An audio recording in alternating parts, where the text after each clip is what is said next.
My name is Elton Bordenave, and I'm Director of the Center for Resilience and Aging here at ATSUs University. And I'd like to welcome all of you to this year's 20th Annual Michael A. Creedon Memorial Lecture on Aging. I do want to take a moment to say something about Dr. Creedon. It would have been 20 years ago that he was the host for our very first lecture. And certainly all of the success and many wonderful things that we've accomplished all of the years are due in part to the foundation that he helped to lay back then when we were known as the Aging Studies Project. It was certainly his energy and vision that helped to bring us to where we are today, 20 years later. So with that, I certainly want to make sure that I acknowledged him. As we go into the lecture, I'd like everyone to please note that you will be able to type questions into the chat room, and I, as the host, will be able to see them. And at the end of the lecture, I'll be presenting them to Dr. Shafiabady, and she'll respond. This 20-year mark also is not just that it's 20 years, obviously, 2 decades of doing this, but this is the first time we've had an international speaker. And so we're very excited to have someone from overseas who's going to be our presenter today. Dr. Shafiabady is an associate professor at Charles Darwin University in Sydney, and she is an internationally recognized expert in the field of computational intelligence. She has many years of professional experience both in academia and in industry, and has worked in a variety of fields, including healthcare, which she'll be speaking on today, but she's also worked in meteorology and economics and in other industries. So she brings a broad array of understanding of artificial intelligence, machine learning, and such to the table. So without further ado, I'm going to turn it over to Dr. Shafiabady. Welcome and thank you. Thank you very much for the introduction, and thank you for having me. It's a pleasure to be here. If that's okay, I will start sharing my screen.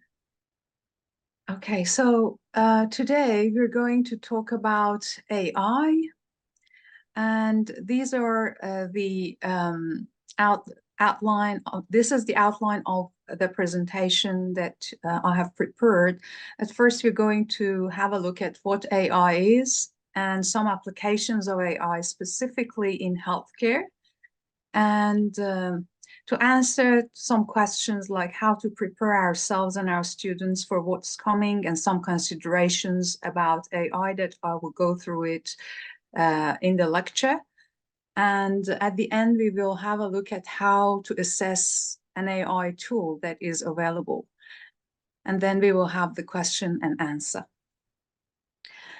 So what is AI? AI is basically based on mathematical computation. So what is happening in the computer is mathematical algorithms that are programmed into the computer, and basically it's discrete mathematics. What can it do? There are some statistical linear analysis methods that they can look at the different behavior of the systems, but basically the difference between AI and those linear systems is AI is nonlinear, and it has the capability to predict dynamic nonlinear behavior. And because in the real world applications, we don't have any linear system, the accuracies that we can see from the artificial intelligence algorithms in different applications is much more than the trend analysis systems and the linear systems. That's why it is so popular, and it's much more advanced than just linear methods. You might, in this world of AI, you might come across training and testing data. So this is something that I thought it would be good to have a look at. if we want to say, for example, create an AI system to predict diabetes, and we have collected data from 120 patients. So I have put it here as patient 1, patient 2, 3 to patient 100, and then patient 101 to 120. And then the test results for those people is 0 saying that the patient is not going to get diabetes, and 1 means that person is at risk of having diabetes in the future. So training data is the data that we feed the AI system. And by looking at this data, that's the training data, it tries to identify the hidden patterns between different variables that we have studied in that patient, that specific patient. And it tries to map it to this outcome that is, say, for example, here is the outcome is having or not having diabetes in the future. This is the data, the training data is the data that we feed the system. And the testing data is the data that the system, the AI system, hasn't seen.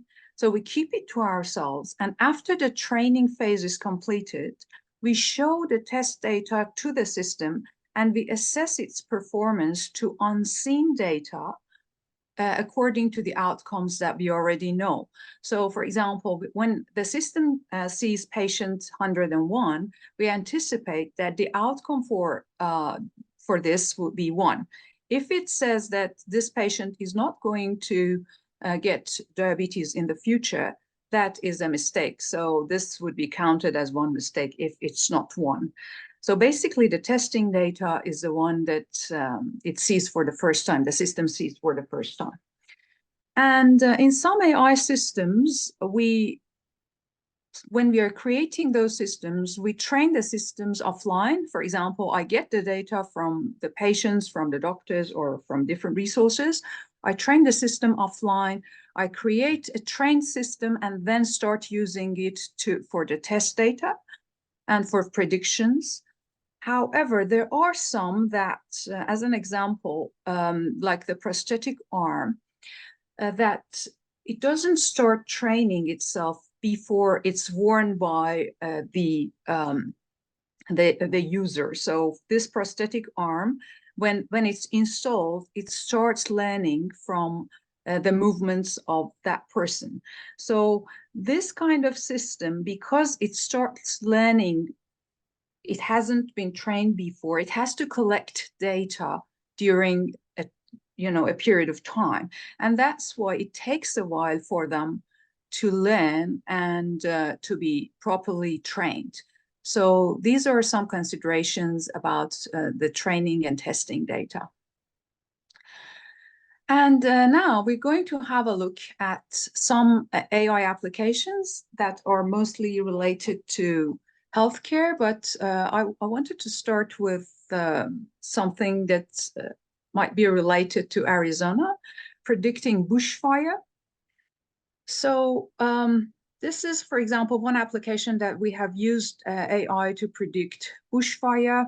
And there is something called fire weather index that it can be a number between 0 to 31.1. And the higher the fire weather index is, the more fire risk we have. And using these inputs, like, for example, rain and moisture in the, fine fuel moisture, DOF moisture, and all these things, we have created an AI system to be able to predict this value of the fire weather index. And this is the outcome of that AI system. So the blue line is what it had to, the desired one is actually the orange one. So actually the desired outcome of the test is the orange line, and the blue line is what the system has created. And as you see, these two have overlapped quite well. So for example, if the actual fire weather index was 0.1, it has been predicted as 0.19. For example, if it was 0.9, it has been predicted as 1. So this is one of the sample applications of one of the AI systems that we have created. Another application that I have worked on is prediction of frailty. In the project that we had for the prediction of frailty, we got the data from Lutheran Services, which provides these types of health. It's a healthcare facility in Queensland. And what we did with their data, we used AI to predict frailty. And in the second stage of the project, we again used some AI algorithms to predict frailty with the lowest cost. So we tried to, instead of, because we were looking into all these for each of the patients that we had, and some of these, measuring them is a bit difficult and it's costly for the healthcare facility.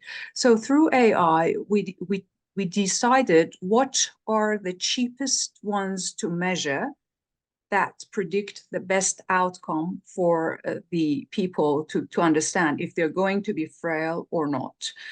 And we had two different groups. One group was frail and the other one was not frail.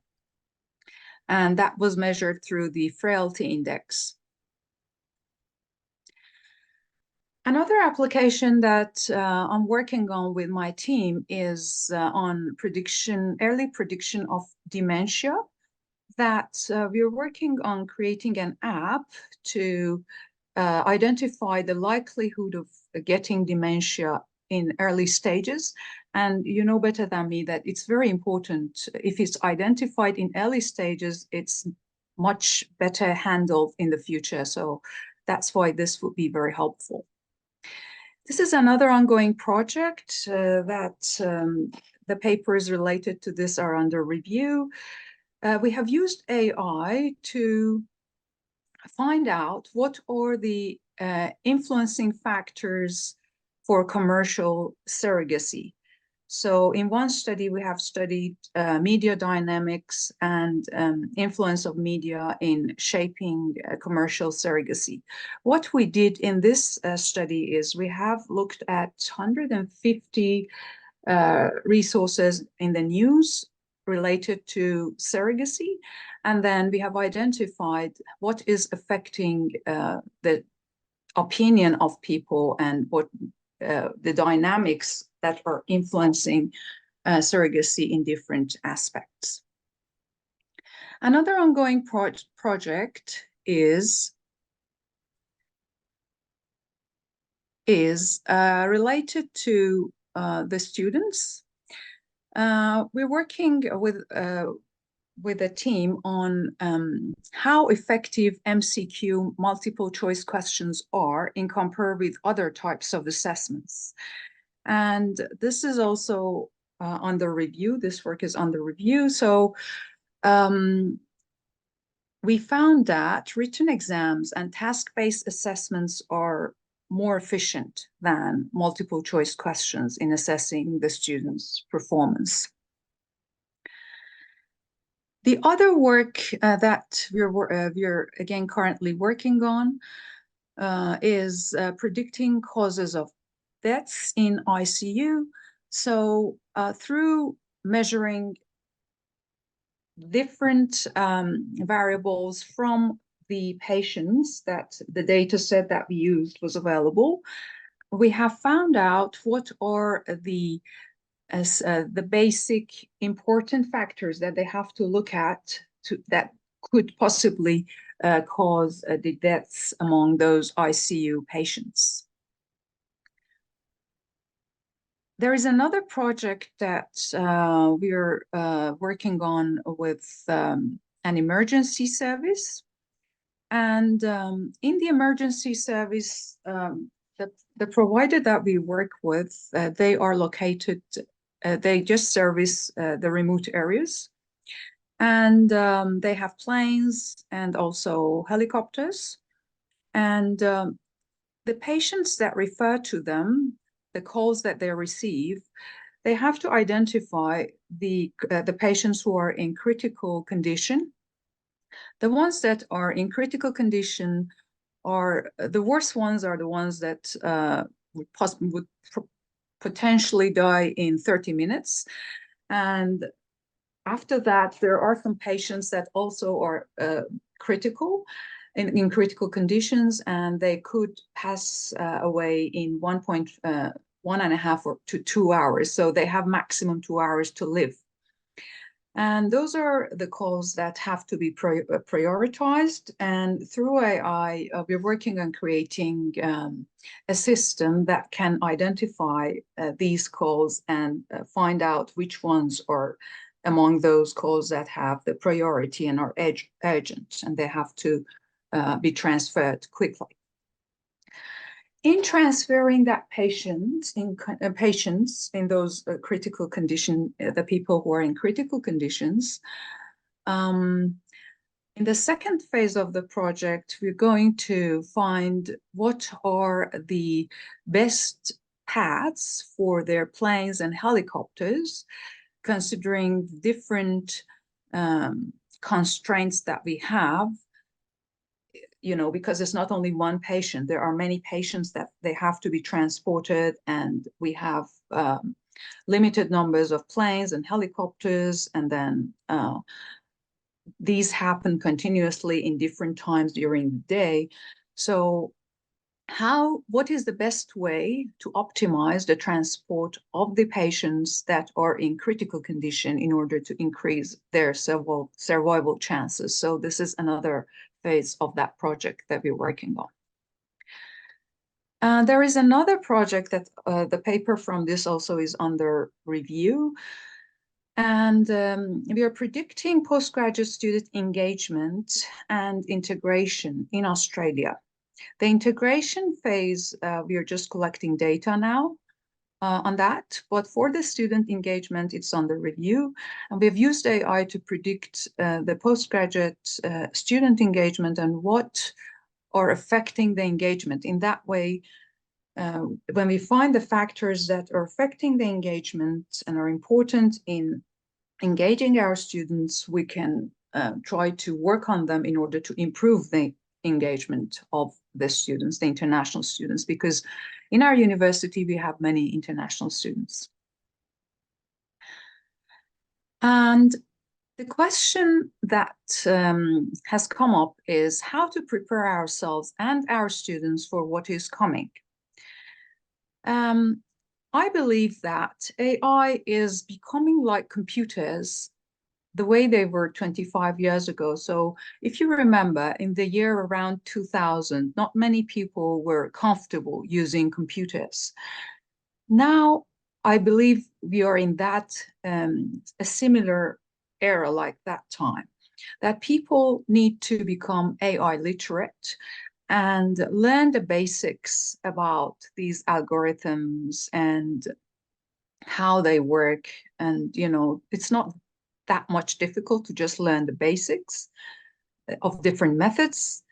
And because now we have toolboxes, we have open source codes and all these things, it makes it easier for people to, try to learn these methods and algorithms, at least just in the high level, just have the grasp of what these algorithms are. So I believe that's the time to start to learn a bit about AI. Considerations about the AI models. This is throughout my experience, I think these are important things that we have to bear in mind about AI models. One of the issues about AI models is the accuracy. I thought it's important to mention this because in medical field specifically, accuracy is very important, because when we are working with the AI systems, we have to bear in mind that they're not 100% accurate, and the predictions that they have are not 100% correct. AI algorithms can make predictions based on the patterns that they have seen. And usually what they're strong at is when they're learning from repetitive patterns. So one pattern repeats itself once, they learn a bit, and then when it's repeating itself a few times, or similar patterns to that one repeats itself for a few times, the AI system learns better. So it's basically learning the patterns by repetition. If a pattern comes up or something comes up, it's not a pattern anymore, something comes up and the AI system hasn't seen anything similar to it, it's unable to predict it correctly. So if it has seen patterns that are similar to the new thing that has come up, it could predict it correctly. However, if it hasn't seen anything similar to it, it wouldn't be able to predict that specific instance in a correct way. So that's how the AI systems usually make mistakes, and their accuracy is affected. So one of the considerations is they're not perfect. And in medical sciences, that's why that we don't just look at the accuracy, which is great. We look at other things like, for example, specificity, sensitivity, and all those things. And, you know, we look at the false positives, false negatives, and all these things. So we try to find the as much as positive cases for a disease as possible, but at the same time, we don't want to, you know, misdiagnose people for many cases, and we don't want to have so many mistakes in that. So that's why one of the reasons that we look at all the other factors for accuracy is because the accuracy itself is not complete and is not perfect. Another consideration that affects the accuracy is the quality of the trained data. By this, I mean that if, as I said, the system is trained on the patterns that it has seen, if you're training it on irrelevant things, we get irrelevant and inaccurate outcomes.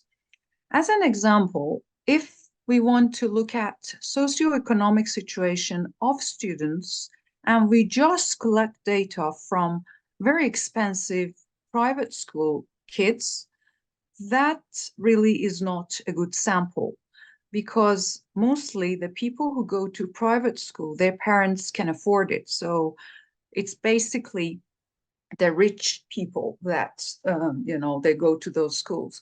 So looking at the socioeconomic situation by just looking at the private school kids, it's not a good example. It wouldn't create a good data set for that. If we want to create an AI system that is going to identify oranges and we show it apples, it wouldn't be really working correctly. There is another consideration about the AI systems, and it's the biases. Biases can be, there are ways to avoid biases, but the issue is it depends on the programmer who is writing the code for that AI system.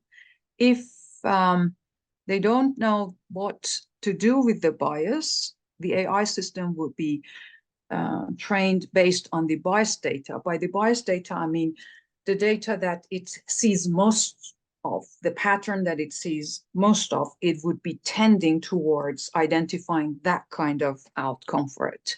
And it sometimes creates biases. So if you're not aware of these things, we wouldn't be able to, you know, produce very accurate outcomes. And these are all the considerations that we have to bear in mind when using them. So one of the things with this accuracy issue that we have is the interpretation of the results for the AI system. Imagine that we're using an app to identify the dementia for someone, and someone comes out as positive. If they see it themselves, that would really, you know, their life quality would be affected, because they would say, oh, I'm going to get dementia in the next few years or something. And if, as a medical doctor, we want to break this news to them, that's another consideration. So one of the things when dealing with these outcomes is that there should be an error margin, and there are ways to retest it. And, you know, if someone comes positive, there are ways to reconsider and retest it. So bearing in mind that it might not be 100% accurate, it could be used, cases like this that people would be totally affected, they could be used to, maybe watch for the disease or just try to look at the symptoms, the future symptoms that might come up. But it's important how to break these news to the patients so that their quality of life wouldn't be affected and they can continue living properly. Another consideration about the AI systems is misinformation and disinformation. Misinformation means false and inaccurate information, and disinformation is worse because it's actually an inaccurate information that is deliberate, when people deliberately put misleading information on the news or in the websites or different places. There was a case that it was reported in Washington Post. It was a month ago or sometime like that, that I read that women are getting off birth controls pills because of one of these social media platforms had put some stuff about, you know, someone in one of those social media platforms had written some things about birth control pills, and then they were getting off the pills because of that disinformation that happened. And you might have heard, and US election is coming up, you might have heard the Cambridge Analytica case that allegedly they said that through using AI, they tried to change the outcomes for the election or do something that their party would win the election. So as you see, these are some of the things that we as the users of technology should be aware of. What we read, what we see, and what we hear on the news that are coming from the social media platforms in different places that are not credible, from usually not credible sources, they might not be correct. And even through AI, now we have the capability to, just by recording a very short, recording of someone's voice, you can recreate it. You can recreate, some as if that person is talking, and then you can create fake images of people or fake videos of people. And now, you might have used ChatGPT and those kinds of generative AI tools that they have the ability to create text. And then through these things, even there are some news places I heard that they're just creating the news on their own. So what we read and what we hear, we have to be mindful of if that's really true or not, because we really can't trust the sources that we don't know. Another consideration about AI is the tools that come out as the AI tools that users use for their analysis. Usually they are from the big corporations like Microsoft and Amazon and those big corporations. And then they are really, one of the things that the users should consider is they have to be able to see and test the tools to make sure that they are accurate. Because just when a company, doesn't matter if it's Microsoft or it's a small company, then when a tool is released, we have to have the ability to test it and see how accurate the outcomes are and how to find the accuracy of that tool. What I do myself is this. how to identify how accurate a tool is. Basically, when we have the basic knowledge of AI algorithms, and then we will, and we have used them in one case study for ourselves, we can use that case, the data from that case that we have, in order to test the accuracy of the tool that, claims that it's a very good tool for A, B, C. Okay, so I know, for example, the accuracy for the frailty example that I gave you is around, say, 85%. Then if I test that on a specific tool, I feed the tool the data and then see what kind of accuracy, what kind of test accuracy it gives me on the unseen data. Then if it's close to 85%, I say, okay, the claim is okay, because I know that from this data, I could maximum get 85% accuracy. I couldn't get anything better than that. But if it gives me 60% accuracy, the best accuracy that the tool gives me is 60%, I would say, no, that's not a very good accuracy, because it's really low in compared with what I know, that I have written a code that, it gives me 85%. So the test accuracy for the data that we know of and we have worked with is important, is an important factor, and it can be a measure to test the AI systems that, are the different tools that are in the market. And another thing to consider here is just, we have to be mindful of having the test accuracy. So the train accuracy is not that important. It should be okay, but the test accuracy is the most important factor for those systems, for the AI systems.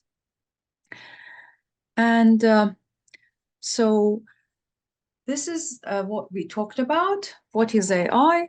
A few applications, how to prepare ourselves for what is coming. And as I mentioned, it would be best if we start learning about the basics of the AI systems, and some considerations that we discussed about the AI systems, like the accuracy, that they're not 100% accurate. It's important to bear in mind that things can happen. If the quality of trained data is not good, their results might not be great. There were biases that they could be handled, but it really depends on the programmer, and how to break the bad news to the patients, considering the issue with the accuracy, and considerations about misinformation and disinformation, and assessing an AI tool. So thank you very much. This is my email, so if there is anything, I'm happy to answer that. Thank you. So, does anyone have any questions? I have the chat room open here for that. If anyone is interested in typing something in, we're happy to have Dr. Shafiabady respond. So we have one question on what ideas you might share on how we could begin now with medical students to introduce them to AI use. What sorts of ideas might you have in terms of introducing students to AI? Well, the postgraduate students that, usually through cross-disciplinary collaborations, like if there is the projects that specifically in medical journals, they have very high impacts, some of them. And if we have cross-disciplinary collaborations with the teams that have the AI and data scientists, and then ask them initially to introduce AI to the medical students, the medical students, some of them have the capability to learn the algorithms on their own, because after this introduction phase, because of the open source nature of the algorithms, and even nowadays when you're submitting a paper to many of the journals, they ask for your code and for your data. So they wouldn't even publish if you don't share that. Because of this nature, it's possible for many people from different backgrounds to be able to apply those methods and test the results of different publications. And that really cross-disciplinary collaboration really helps from different disciplines. So someone has indicated that they said large hospital groups each have their own AI systems, or larger, or developing their own. Do you find that these systems are sharing with one another? I assume for the purpose of trying to improve accuracy. Do you find that the agencies that you work with that have their own systems share the information? Well, yeah, there was one consideration. Good that you asked that question, because I forgot to mention one of the considerations about using the tools is the privacy of data. So before I answer that question, let me just mention about the privacy of data. So when there are many tools, before using each tool, it would be worthwhile to have a look on how they're using the data. Some tools do not save the data. When you enter data and test it on that tool, it might save your data. And specifically in medical applications, because we are bound by ethics, and for the principles of ethics approvals that we have in the use of the data, we have to be very mindful if you're sharing the data with a tool, it is ethical or not. So that is one of the considerations. So before using any tool, we have to check if it saves the data, if it shares the data with anyone or not. The hospitals and those places, when they're creating their own AI tool or AI systems, it really depends on how that system is created. Some of the tools and systems are collecting data from the internet. Like, for example, this ChatGPT, it collects the data from the internet. It reads everything that, is available online, and there are trillions of pieces of information on every different subject online. But there are some tools that they do not communicate with others. So it really depends on what the system is. Some use public data, some collect your data, some don't use public data. So it really depends on their, privacy considerations. Well, I know here in the United States, we have laws governing healthcare privacy, but I really hadn't considered their application in AI. That's an interesting thought. So we have another question here on breaking bad news to patients and family. What's the possibility that AI will be able to do better and judging the patient's mental status and those of family members? We doctors try to say how much we should share. For example, so the examples that you're giving is AI really any better than the doctor in that regard? If you've got something that's 85% accurate, do you want to share that diagnosis with the patient at all?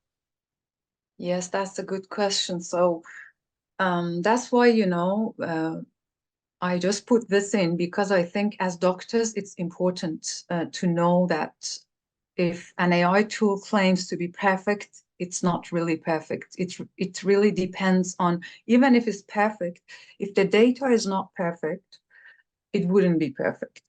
So it's really important to know that it might not be accurate. So it's really dependent on the personal approach of that doctor to the patients, how they want to treat their patients. But it might be worthwhile to watch if it's something that's not really productive for the patient to know. Maybe they have to just watch for those upcoming, symptoms that might be related to that predicted problem or issue.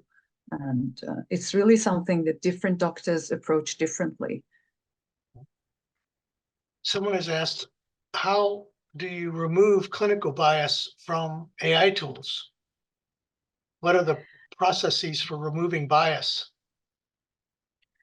Well, there are many ways to do that. For example, one of the things that I do personally in order to remove bias is even if I don't have enough data on, so for example, if you want to identify two groups, okay? So one group is diabetic cases, the other one is non-diabetic cases, okay? So if you have two groups, and then we have a lot of data on non-diabetic cases, and we have a little data on diabetic cases. One of the ways that we can balance the data is maybe creating synthetic data. Why the data that we have that is smaller? So when the system sees a smaller proportion of a specific group of data, that it doesn't train as well as the one that it sees a big portion of data on. So what I do in these types of cases, but it differs from different, from one application to another. But one thing we can do is create synthetic data on the group that has a small portion of data, so that we have balanced, data to show the system, so that it doesn't incline towards learning one pattern rather than the other. Or another thing is maybe we can collect more data on the group that we have a little data on. Yeah, because it would seem to me that synthetic data might, in and of itself, contain bias, so that would be a problem. Yeah, there are ways mathematically to measure how good the synthetic data is. And, one of the things that I like about synthetic data is that the synthetic data is not people's data. So if we want to, our hands are not that much tied in sharing the data, because it's not people's data, it's just some made up data. So someone it says AI data, AI is absolutely data dependent. In medical practice, we can provide our experiences using journals. And it's I guess it's more of an opinion than a statement, than a question, that it's better not to trust AI in the moment, or it is better not to trust AI, is what they're saying. So based on what you're saying in terms of biases. So yeah, I figured that would make you smile. So. I mean, cautiously trusting AI is okay, but not just trusting it blindly, because AI has become really a big thing, which is, I don't think, it's as big as it has become. Well, if there are no other questions, then I thank all of you for joining us this afternoon. Thank you, Dr. Shafiabady, for this great lecture. I hope everyone is going to take something away that they didn't know before, and be able to apply it. So thank you all very much. Thank you. Thank you very much for having me. Thank you.